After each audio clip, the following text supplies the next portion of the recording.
लोगों का ये मानना है कि आजकल का बजट केवल चंद उद्योगपति इस बजट को बनाने का काम करते हैं, जिनका नाम कभी कभी राहुल गांधी लेते हैं। जब इस देश के अंदर डिमोनेटाइजेशन हुआ, नोटबंदी हुई, गवर्नर ऑफ रिजर्व बैंक को नहीं पता था कि आज इस देश में नोटबंदी होने जा रही है।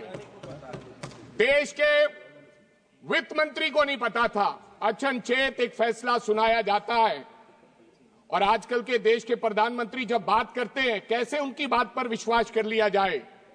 जब इतना बड़ा झूठ, जब उन्होंने कहा कि आज रात के बाद 500 और 1000 का नोट बंद कर दिया जाएगा, इक्वालिटी आएगी, अमीर और गरीब का अंतर खत्म हो जाएगा, मेरे को केवल 50 दिन चाहिए। 150 लोग मर गए और 2.25 लाख करोड़ का ये नई डिमोनेटाइजेशन से इकोनॉमी को नुकसान हुआ।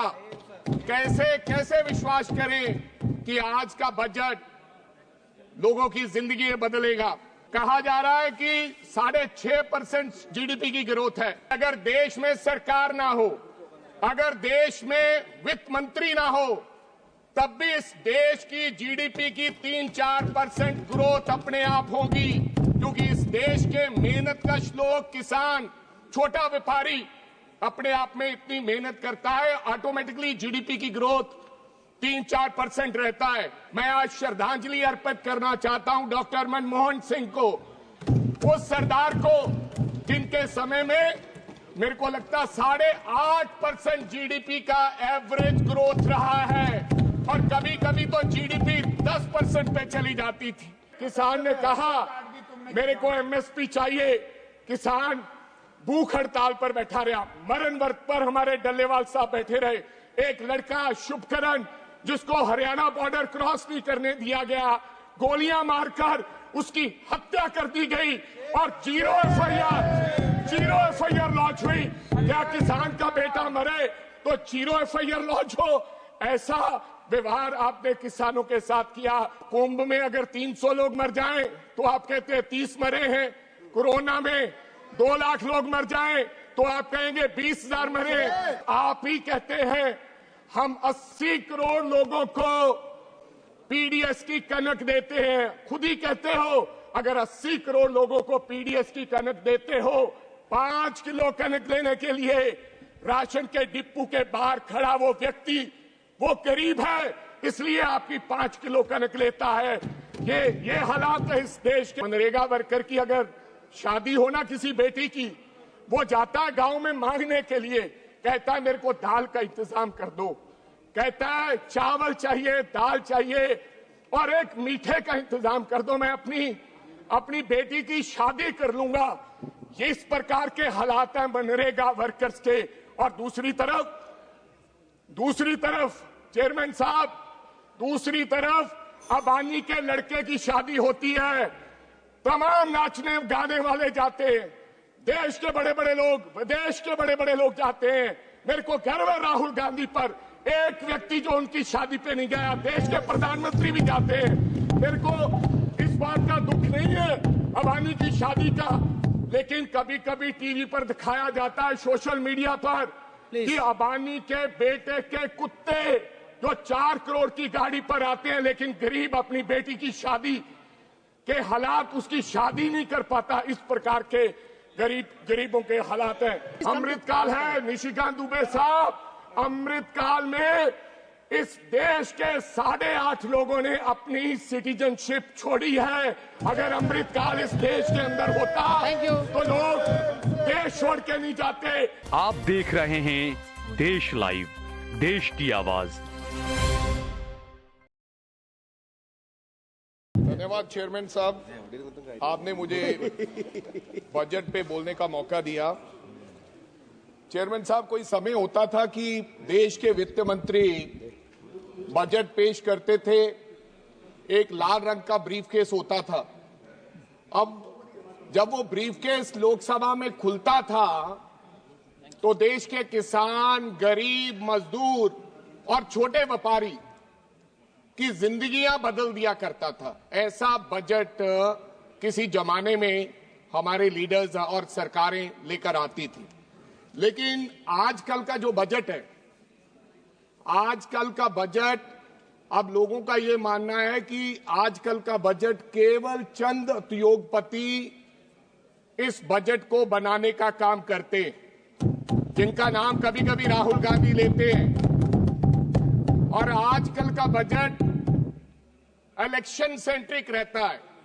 जहां इलेक्शन है उसके बारे में थोड़ी थोड़ी किसी को मदद करने की कोशिश करता है।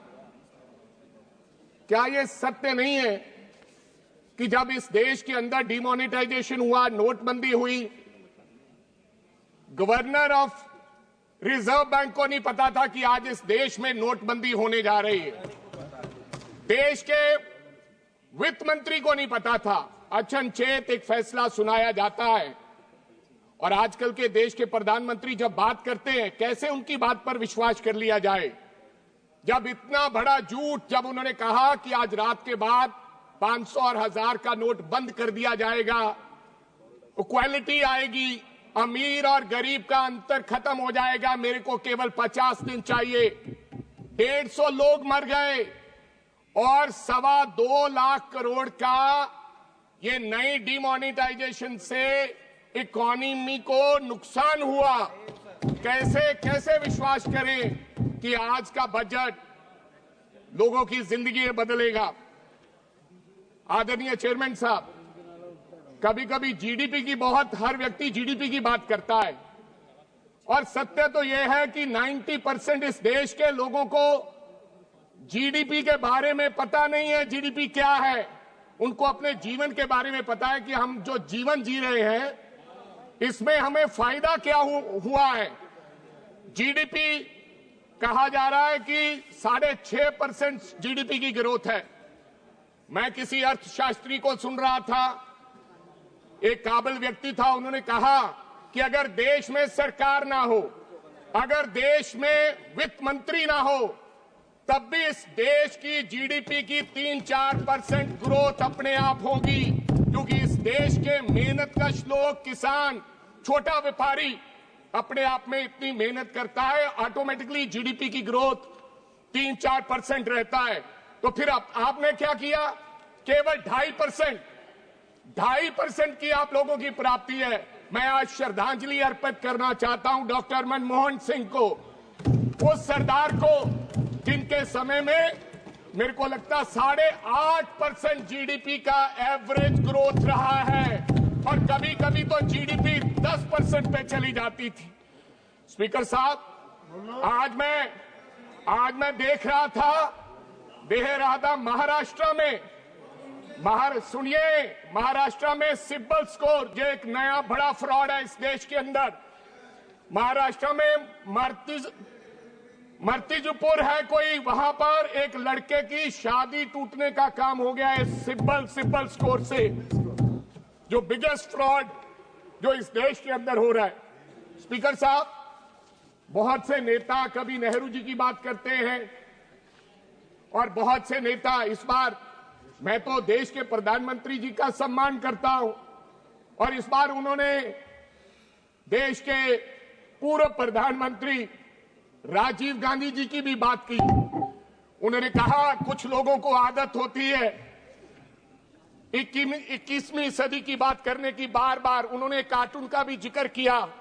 मैं सम्मान करता हूं, लेकिन मैं देश के प्रधानमंत्री से यह अपेक्षा नहीं रखता कि 35 साल पहले जो इसका देश का प्रधानमंत्री, पूर्व प्रधानमंत्री राजीव गांधी जी, जिन्होंने इस देश के लिए अपनी जान दी हो, उनके बारे में इस तरीके का मजाक बनाया जाए, ये परंपरा अच्छी नहीं है। अब आपको आज की बात करनी चाहिए।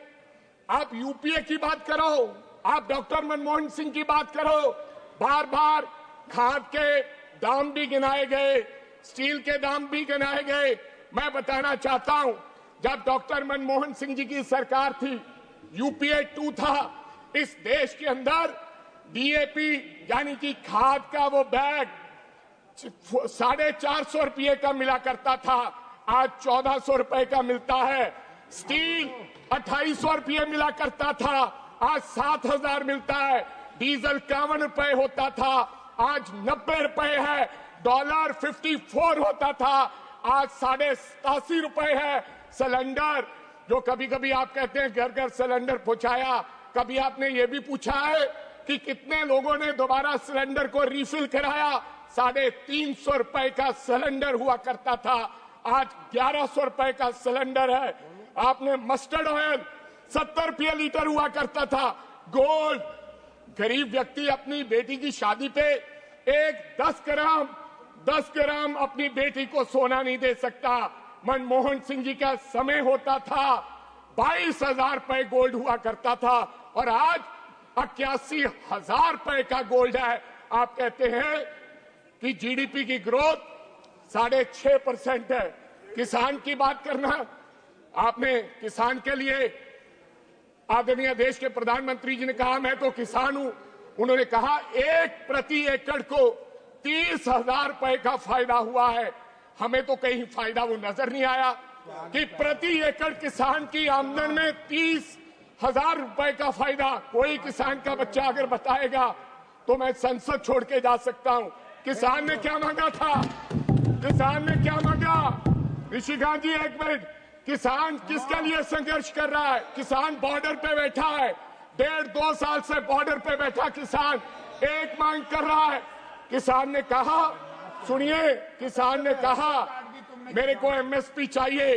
किसान भूख हड़ताल पर बैठा रहा, मरण वर्त पर हमारे डल्लेवाल साहब बैठे रहे।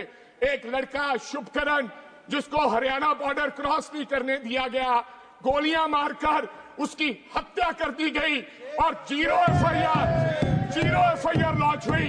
क्या किसान का बेटा मरे तो जीरो एफआईआर लॉन्च हो? ऐसा व्यवहार आपने किसानों के साथ किया। आपने कहा था, आदरणीय चेयरमैन साहब, कहा था कि हम किसान की आयात दुगनी कर देंगे। किसान की आयात तो दुगनी नहीं हुई। आप किसान निधि योजना लेकर आए। मैं आपको पंजाब की बात बताना चाहता हूं। किसान निधि योजना जो आप छाती थपथपाते हैं और कहते हैं हमने परिवर्तन किया है किसान के भविष्य में, क्या हुआ? 2019 में 23.5 लाख लोगों को किसान निधि योजना से पंजाब में फायदा हुआ। फिर लोगों ने धरना लगाया, किसान बॉर्डर पे आए। 2023 में जब किसान बॉर्डर पे आया तो आपने 14 लाख किसानों के निधि योजना से खाते उड़ा दिए गए। कहा इनके पास डॉक्यूमेंट कंप्लीट नहीं है। तो पहले आपने 23 लाख लोगों को किसान निधि योजना से फायदा कैसे पहुंचाया? आज मात्र पंजाब में 8.5 लाख लोगों को किसान निधि योजना से फायदा हो रहा है। नई स्कीम आपने कहा कि हम 100 जिलों में हम प्रोडक्टिविटी के लिए यानी कि पैदावार के लिए उनको हम मदद करेंगे, लेकिन किसान की मांग तो एमएसपी की है जिसके लिए वो मर रहा है, उसके लिए आपने कोई विचार नहीं किया। आदरणीय चेयरमैन साहब, अगर गरीब की बात करें तो आंकड़े पता नहीं क्या क्या कहते हैं यहाँ के। आप कुंभ में अगर 300 लोग मर जाएं तो आप कहते हैं 30 मरे हैं। कोरोना में 2 लाख लोग मर जाएं तो आप कहेंगे 20,000 मरे। नीति आयोग क्या कहता है? आपका नीति आयोग क्या कहता है कि केवल इस देश में 5% गरीब लोग हैं। आपकी रिपोर्ट है, ये मेरी रिपोर्ट नहीं है, क्योंकि आपने आंकड़े फच करते हैं, गलत पेश करते हैं। दूसरी तरफ आप ही कहते हैं हम 80 करोड़ लोगों को पीडीएस की कनक देते हैं। खुद ही कहते हो अगर 80 करोड़ लोगों को पीडीएस की कनक देते हो, 5 किलो कनक लेने के लिए राशन के डिपो के बाहर खड़ा वो व्यक्ति वो गरीब है, इसलिए आपकी 5 किलो कनक लेता है। ये हालात है इस देश के, इस देश का ये सच है। आदरणीय चेयरमैन साहब, अगर मनरेगा की बात करें, आज मनरेगा के वर्करों की क्या हालत है? केवल 1 साल में 19 रुपए दिहाड़ी बढ़ाने का काम किया। कब से चली है मनरेगा? 2006 से आज 20 साल हो गए। हरियाणा सबसे ज्यादा मेरे को लगता दिहाड़ी देता है। Minimum wages 374। आज एक दिहाड़ी की 100 दिन का रोजगार नहीं मिलता, केवल 45 दिन का रोजगार मिलता है, जो एवरेज कैलेंडर बताता है 374 रुपए। अगर आप गरीब की आमदन दुगनी नहीं कर सके, आप किस जीडीपी की बात करते हैं? आप किस विकसित देश की बात कर रहे हैं? आप लोगों को धोखा दे रहे हो। गरीब की, मनरेगा वर्कर की अगर शादी हो ना किसी बेटी की, वो जाता है गांव में मांगने के लिए, कहता है मेरे को दाल का इंतजाम कर दो, कहता है चावल चाहिए, दाल चाहिए और एक मीठे का इंतजाम कर दो, मैं अपनी बेटी की शादी कर लूंगा। ये इस प्रकार के हालात हैं मनरेगा वर्कर्स के। और दूसरी तरफ चेयरमैन साहब, दूसरी तरफ अबानी के लड़के की शादी होती है, तमाम नाचने गाने वाले जाते हैं, देश के बड़े बड़े लोग, विदेश के बड़े बड़े लोग जाते हैं। मेरे को गर्व है राहुल गांधी पर, एक व्यक्ति जो उनकी शादी पे नहीं गया। देश के प्रधानमंत्री भी जाते हैं।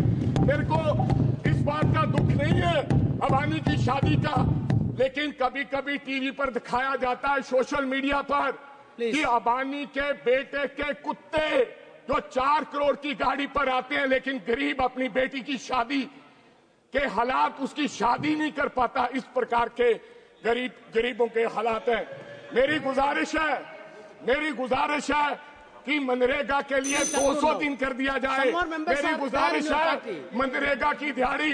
एक मिनट सर, एक मिनट, 600 दिहाड़ी कर दी जाए और 200 दिन कर दिया जाए, ये मेरी गुजारिश है आदरणीय वित्त मंत्री से। एमएसएम की हालात बताना चाहता हूं सर, सुनिए, मैं लुधियाना से आता हूं, वहां पर 1.5 लाख तकरीबन एमएसएमईज हैं, आज बंद होने के किनारे पर हैं। एमएसएमईज बंद होने के किनारे पर हैं। वहां पर साइकिल इंडस्ट्री है, सिलाई मशीन इंडस्ट्री है। आप क्या कह रहे हो? अब सरकार ने मन बनाया है, अपने मित्रों को फायदा देने के लिए कहा है कि हम 25% स्टील सेफगार्ड लगाएंगे। अगर वो ड्यूटी सर प्लीज, अगर 25% सरकार उद्योगपतियों को फायदा देने के लिए स्टील सेफगार्ड इंपोर्ट ड्यूटी लगाएगी, तो हमारी इंडस्ट्री मर जाएगी, एमएसएमई खत्म हो जाएंगे। मेरी आपसे गुजारिश है, नई टेक्नोलॉजी के लिए हमारे सरकार उनको सहायता करे। आप लास्ट पे बार बार कहा जाता है अमृतकाल सर, कर रहा हूँ, लास्ट 1 मिनट। कहा जाता है सर अमृतकाल का समय है, मिडिल क्लास को फायदा हुआ है। मैं मिडिल क्लास की कहानी नहीं बताऊंगा, इंडिया टुडे पढ़िए, तगड़ी मार से हल्कान, मिडिल क्लास की ये कहानी है। अमृतकाल अमृतकाल के समय सर, लास्ट वन प्लीज, अमृतकाल है निशिकांत दुबे साहब। अमृतकाल में इस देश के 8.5 लोगों ने अपनी सिटीजनशिप छोड़ी है। अगर अमृतकाल इस देश के अंदर होता तो लोग देश छोड़ के नहीं जाते। पहली बार एफडीआई 16 साल में पहली बार सबसे कम निवेश अगर हुआ है तो अमृतकाल में हुआ है। सर बस सर, हाफ मिनट। पिछले 10 साल की स्कीमें जो राहुल जी ने कहा, आप मेक इन इंडिया की बात करते हो, बेटी बचाओ बेटी पढ़ाओ, पीएम उज्ज्वल, स्वच्छ भारत, जल जीवन, स्किल इंडिया, हर साल 20 साल नौकरी, make in India, last smart city mission. Sir 2 lakh crore रुपया आपने स्मार्ट सिटी मिशन पे दिया है। मैं लास्ट सर यही पे लुधियाना की बात करना चाहता हूँ। लुधियाना स्मार्ट सिटी में लुधियाना स्पीकर सर भाई सर लुधियाना स्मार्ट सिटी में था, लेकिन लुधियाना में 75 लाख लोगों ने एक सर्वे हुआ, विजन डॉक्यूमेंट बनाया गया और विजन डॉक्यूमेंट में लोगों ने कहा अध्यक्ष महोदय, हिंदी की एक कविता है जिसकी चंद पंक्तियों के साथ अपने वक्तव्य की शुरुआत करना चाहती हूँ।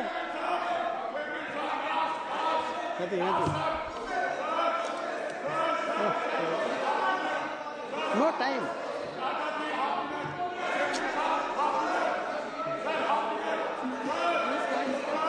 Please. Wait, 1 minute. Amarjyoti, 1 minute. Half minute. Sir, half. Please, half minute. Amarinder, half minute. You are having 10 more people. 10 more people, please. Mic को ऑन कीजिए। Yes. राज्यसभा में रिपोर्ट पेश हुई है कि अभी भी देश के 10 शहरों में लुधियाना अधिक प्रदूषित शहर है। लास्ट खत्म करने जा रहा हूं। इस बजट में पंजाब के लिए कुछ नहीं दिया गया। ये बजट पंजाब विरोधी बजट है। मैं कहना चाहता हूं 2027 में चुनाव होंगे। Thank you. नहीं आएगा वहां पे। Thank you. Amarjyoti, please.